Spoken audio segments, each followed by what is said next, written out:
केव्हापासून इकडं मनूला मी झोपवायचा प्रयत्न करते पण ती काही झोपायला तयारच नाही आहे. कारण मला आदूला शाळेतनं घ्यायला जायचं होतं 12:30 वाजता. खूप जास्त ऊन आहे म्हणून तिला न्यायची इच्छा नव्हती. पण ती काही झोपली नाही शेवटी, म्हणून मला बाजूच्या इकडं ना मनूला सोडावं लागलं आणि त्यानंतर निघाले आदूला घ्यायला. खूप जास्त ऊन आहे आणि मी नेमकं ना आदूची टोपी घ्यायला पण विसरले होते. तिला बिचारीला ऊन पण खूप जास्त लागत होतं बहुतेक, ती म्हणली पण. आणि त्यानंतर रस्त्यात येताना नाही तर गोकर्णीचे फुलं दिसले. म्हणलं तर याची आज चहा बनवूया म्हणून ते तोडून घेतलं. आणि आदूला पण प्रत्येक गोष्टीमध्ये माझी मदत करायचीच असते आणि तिने पण छान असं फुलं तोडून मला हेल्प केली. आणि आल्यानंतर घरी ना आधी ते फ्रीजमध्ये ठेवायचं काम केलं कारण ते सुकतील. आणि मनूचं ना केव्हापासून पाणी पाहिजे चालू होतं आणि आदूच्या बॉटलचं ढक्कन घेऊन फिरत होती. तिला पाणी ॲक्च्युली तहान नव्हतीच लागली, तिला पाण्यात खेळायचं होतं म्हणून ती मागत होती.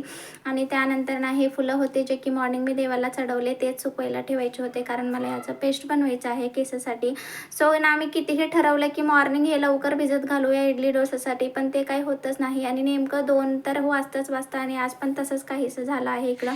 सो 2 वाजता मी इकडं इडली डोसासाठी भिजवले. तर इथंच एंड करते, भेटूया नेक्स्ट व्लॉगमध्ये. चलो बाय.